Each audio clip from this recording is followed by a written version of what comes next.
11 каналы күн бою болгон жаңылыктардын топтомун сунуштайт. Кутман кечиңиз менен. Сирияны самаган кыргызстандыктар быйылалардын саны былтыркыдан 2 эсе өскөндүгү маалым болду. Ал арада Ереванда болгон жардыруудан көз жумгандардын өздүгү такталды. Сарксян коопсуздук чараларын күчөтүүнү буйруду. Ошондой эле Орусия миллиондогон долларларды Сирияны калыбына келтирүүгө жумшамай болду.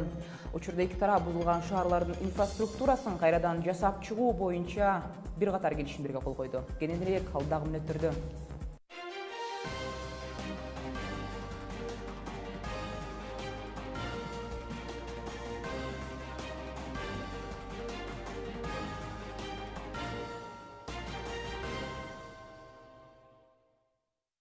Кызматыңыздарда мен Айгерим Жанакулова. Кыргызстандагы жаңылыктардан өлкөдөн согуштук аракеттер болуп жаткан Сирияга аттангандардын саны күн сайын өсүүдө. Ал 2015-жылы өлкөдөн Сирияга 360 жаран чыгып кеткен.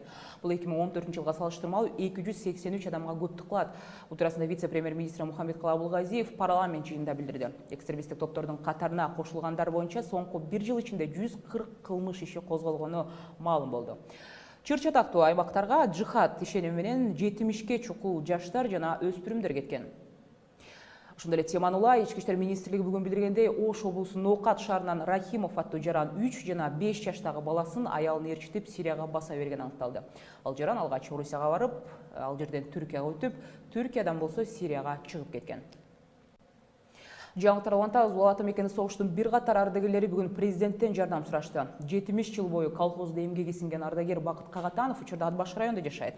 Бирок кан басымынын жогорулап жатканына байланыштуу бийик тоолуу аймакта жашоого мүмкүн болбогондуктан шаардан үй сурап жатат. Учурда ижарага алган Батирде келин уулу менен жашаган ардагер үй бүлөсүнө турак жай маселесин чечип берүүнү президенттен өтүндү. Кошумчалай кетсем, Кыргызстанда бул ата мекендик согуштун катышуучуларынын саны соңку 1 жыл ичинде дээрлик 300 адамга азайганы белгилүү болду. Ошондой эле өкмөт 9 май жеңиш күнүнө карата майрамдык иш-чаралар планын жарыялады. Анда айтылгандай, учурда согушка катышып келген майыптыгы бар ардагерлердин саны 821 адам. Мындан тышкары 7997 адам ооруктун ардагерлери жана согуштун майданына барып келгендердин жесирлери. Социалдык өнүктүрүү министрлигинин маалыматы боюнча Кыргызстанда былтыр 1200ге жакын согуштун ардагери бар болчу. Бул ата мекени согушка жалпысынан 365 миң кыргызстандык катышып, алардын 114 миңден ашыгы кайтпай калган. Катышуучулардын көбүнүн жаш курагы азыр 90дон ашып калды. Эми эл аралык жаңылыктарга көңүлүңүздөрдү бурдурам. Арменияда болгон автобус жарылуусунан каза болгон адамдардын өздүгү такталууда. Эске салсам, кечинде Ереванда автобус жарылып, кеминде 2 адам өмүрү кыйылып, дагы 7-өсү жаракат алган. Аларда президент Серж Сарксян борбор каладагы жарылуудан кийин коопсуздук чараларын күчөтүүнү буйруду. Армян полициясынын башчысы Владимир Гаспарян болсо, журналисттер менен жолугушууда автобустун ичинде бомба болгон деген версияны айтканын жергиликтүү маалымат каражаттары жазып чыгышты.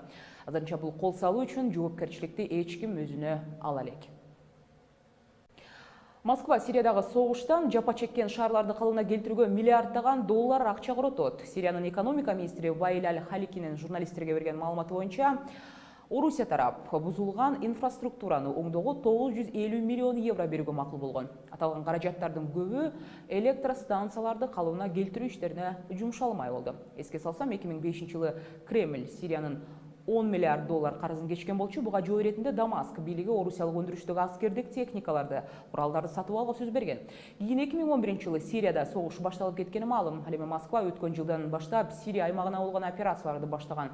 Ал аракеттерге баш аягы 38 миллиард рубль сарпталган. Эми берүүбүздүн кийинки бөлүгүнөн бул кабарларды көрүңүз. Өмүр бою абакка кесилген укук коргоочу кыйноолорго кабылган эмес деген мамлекеттик комиссия билдирди. Аларда жогорку сот эл аралык уюмдун билдирүүсүнөн соң кайрадан Азимжан Аскаровдун ишин карап чыгууну көздөдү. Деги эле Кыргызстан менен Американы тирештирген Азимжан Аскаров деген ким? Берүүбүздүн жүрүшүнө көз салыңыз. 30 жыл мурун болгон Чернобыль кырсыгын эскерүү мамлекет казынасынан жабыр тарткандарга 46 миллион сом бөлүндү.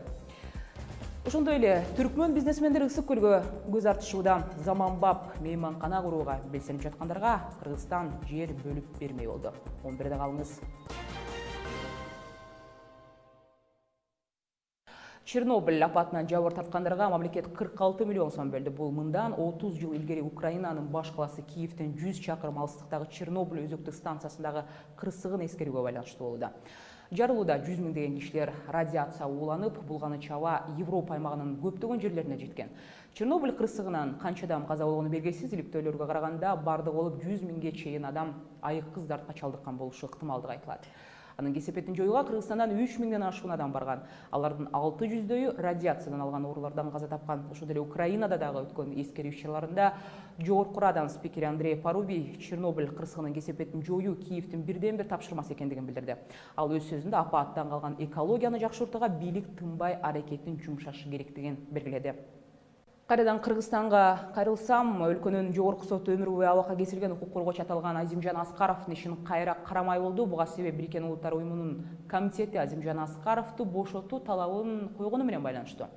Аны күнөөлүү деп тапкан чечимди жокко чыгарууну талап кылган билдирүү Бириккен Улуттар уюмунун адам укуктары боюнча комитетинин расмий сайтында айтылган. Буга чейин дагы АКШнын мамлекеттик департаменти Аскаровго адам укугу жаатында сыйлык ыйгарган болчу. Ошол ыйгаруудан соң президент Алмазбек Атамбаев сыйлыктын тапшырылышына провокация деген баасын берген. Кыргызстандын дипломатиялык тирешүүсүнө кептеп жаткан Азимжан Аскаров аттуу жарандын таржымалоо туурасында кийинки материал. 2010-жылдагы июнь кылгасы боюнча соттолуп өмүрүнүн аягына чейин камалган укук коргоочу Азимжан Аскаровдун иши боюнча Улуттар уюмунун чакырыгы кызуу талкууланууда. Эскерте кетсек, Азимжан Аскаров 2010-жылы 13-июнда Базар Коргондо улут аралык чатакка жана Базар Коргон райондук ички иштер бөлүмүндө иштеген милиционер Мыктыбек Сулаймановду өлтүрүүгө катышы бар деп айыпталып, өмүр бою эркинен ажыратылган. Өзү болсо күнөөсү жок экендигин айтат. 2015-жылдын башында буунун башкы катчысы Пан Ги Мундун Кыргызстанга болгон расмий сапарында Бир дүйнө Кыргызстан укук коргоо кыймылы Азимжан Аскаровдун ишин кароодо акыйкатсыздык жана дискриминация болгон деп анын конституциялык укугу бузулуп жатканын көңүл бурууга чакырды. Аталган кыймылдын тараткан билдирүүсүндө Аскаровду ден соолугуна байланыштуу эркиндикке чыгаруу талабы да айтылган. 2015-жылы жайында АКШ мамлекеттик департаменти Азимжан Аскаровго адам укуктарын сактоого кошкон салымы үчүн деп атайын сыйлык ыйгарган. Кыргызстандын тышкы иштер министрлиги муну сындап, бул сыйлык тийиштүү эмес учурда, тийиштүү эмес адамга берилүүдө деген билдирүү тараткан. Ал эми президент Атамбаев бул иш-аракетти чагымчылдык деп атаган болчу. Надеюсь, что это... Менин оюмча, бул эки улутту кагылыштыруу максатында жасалган чагымчылык. Межнационального конфликта на юге Кыргызстана. Чыр-чатактын натыйжасында 2015-жылы эки өлкөнүн ортосундагы өз ара кызматташтык жөнүндө келишимди бир тараптуу жокко чыгаруу эле. 5 жыл өтсө да Аскаровду азаттыкка чыгаруу аракети азыркы күнгө чейин уланып келет. Биз күрөштүк жана дагы да күрөшүп келебиз. Азыркы күндө буунун комитетинин чечими Кыргызстан тараптан толукталышы керек. Эң негизгиси жоопкерчиликтүү болуу керек. Биз азыр сүйлөшүүлөрдү, иликтөө иштерин жүргүзүүдөбүз. Биздин адвокаттарыбыз депутаттарга, өкмөт үйүнө, тышкы иштер министрлигине иштин жүрүү кадамдарын билдирди.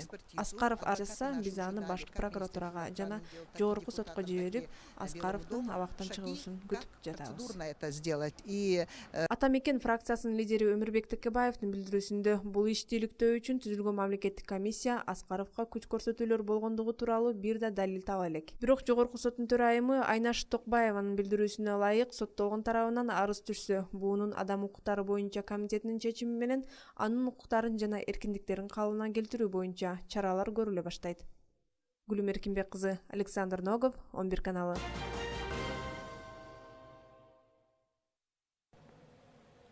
Азимжан Аскаровдун иши ошондой эле этнос аралык жаңжалды козуткан деп өмүр бою абакка кесилген укук коргоочуну бошотуу боюнча эл аралык уюмдардын билдирүүлөрү канчалык негиздүү? Дал ушул суроолордун тегерегинде биз эл аралык мамилелер боюнча адис Эмил Жураевден сурайлык деп турабыз. Эмил мырза, куш келипсиз биздин студияга. Айтсаңыз, соттолгон Азимжан Аскаров аттуу жаранды бошотуу талабын өткөн жумадан бери чоң талкууга жыйынтыштагандай болду. Кандай дейсиз, абройлуу уюмдун, Кыргызстандын дареген айткан сындары олуттуу, деги эле алардын койгон талабы жөндүүбү? Ооба, менимче бул талаптар же сунуштар десек дагы да туурараак болот. Буунун адам укуктары боюнча комитети Кыргызстанга бул маселе боюнча кайрылуусу мыйзамдуулук же мыйзамга шайкеш келбестиги жөнүндө суроо турбайт. Бул жерде жөн гана ушул кишинин акыйкаттуулукка болгон укуктарынын бузулгандыгы жөнүндө сөз айтылып, ошол ишти кайра кароого чакырык катары карашыбыз керек. Эмиле мырза, жогоруда биз айткан билдирүүдө Аскаровдун улуттук азчылыктын өкүлү экенине басым жасалгандай сизге түр калтырган жокпу? Себеби баягы кылмыш жасаган адам улутуна карабайт да, башкача айтканда кылмыш жасаган аныкталган факт болуп жатса, соттук процессте дагы биз билебиз жүздөгөн адамдар көрсөтмө берген да. Туура. Менимче Такай ошол улутуна карабай туруп, чынчыл жана адилет сот жараяны болушун талап кылуунун негизинде ушундай кайрылуулар болуп атат Кыргызстанга. Анткени бул ишти жакындан билип, аралашып жүргөн мыйзамчылдар, адвокаттардын айтуусуна караганда, чынында ушул улутуна карай өзгөчө мамиле кылынды бул кишиге деген бүдөмүк пикирлер калып атат. Ошондой ишенбөөчүлүктү тастыктоо үчүн менимче ар кандай уюмдар жана жергиликтүү да, эл аралык да уюмдар ушул ишти кайра карап чыгууга чакырып атышат. Эмиле мырза, сиз жакшы билесиз, Бириккен Улуттар Уюмунун уставында суверенитетти урматтоо, анан башка өлкөнүн ишине кийлигишпөө деп белгиленген пункт бар, бирок азыркы учур бул Кыргызстандын ички ишине кийлигишип жатат дегенди түшүндүрбөйбү? Жок, менимче бул жерде жаңылыштык болуп калат эгер мынтип айтсак. Бул комитеттин Кыргызстанга болгон сунушу же чакырыгы бул ички иштерге кийлигишүү катары каралбаш керек. Бул деген катардагы эле буга чейин болуп да келген, Кыргызстан үчүн гана эле эмес, башка мамлекеттерге да болуп келген гуманитардык, моралдык нормалардын негизиндеги чакырык катары кабыл алышыбыз керек. Эгер мындайды эгемендикке карай чабуул же урматтабастык деп карачу болсок, анда албетте азыркы кездеги эл аралык байланыштар да мүмкүн эмес болуп калмак. 2010-жылдагы июнь куугулагына чейин Аскаров аттуу жаран укук коргоочу эмес, катардагы эле багы чыгармачылык аралашкан сүрөтчү адам болуптур. Эмнеге эле бул адамдын тагдыры экинчи жолу ушул дипломатиялык алакаларга таасирин тийгизүүдө да? Же болбосо АКШ менен Кыргызстандын мамилесине доо кетире турган бул киши ким өзү? Эми бул кишинин чынында биографиясын, буга чейин иштеп келген иш аракетин жакындан иликтеп чыгуу да пайдалуу болмок. Анткени көбүн эсе биз ушул үстүртөн гана карап чыгып, ар кандай жана талаш тартышка кабыл болуп атышабыз да. Чынында бул киши албетте көп башка укук коргоочулар катары эле бул киши да башка иштер менен алектенип келген. Биздеги жаңы эгемендүүлүк тарыхында тубаса укук коргоочу болуп келген киши жок. Баарысы эле башка кесиптердин ээси болушкан. Бирок буга чейин кылып келген иштери канчалык даражада маанилүү, мамлекет деңгээлиндеги чоң урматка ээ боло алышы мүмкүн деген бул ошондой талдоонун негизинде болушу керек. Менимче бул кишинин Кыргызстан менен АКШнын ортосундагы мамилеге кыйынчылык туудурганын бир гана себеби ушул соттук жараянын негизинде болгон ар кандай сунуштарга биздин мамлекет бир аз өзгөчө эмоционалдуу негизде жооп берип аткандыгы. Эмиле мырза, сизге чоң рахмат айтам. Бириккен Улуттар Уюмунун комитети Азимжан Аскаровду бошотуу талабын койгон билдирүүсү жана ошондой эле укук коргоочу аталган Азимжан Аскаровдун иши туурасында 11 каналында эл аралык мамилелер боюнча эксперт Эмил Жураев менен баарлаштык. Эми жаңылыктарды Түркмөнстан менен улантсак, Ашхабадтык ишкерлер Кыргызстандын туристтик аймагы болгон Ысык көлгө 5 жылдыздуу мейманкана курмай болду. Бул туурасында Бишкекте өткөн Кыргызстан менен Түркмөнстандын ортосундагы кызматташтык маселелерин талкуулоо маалында белгилүү болду.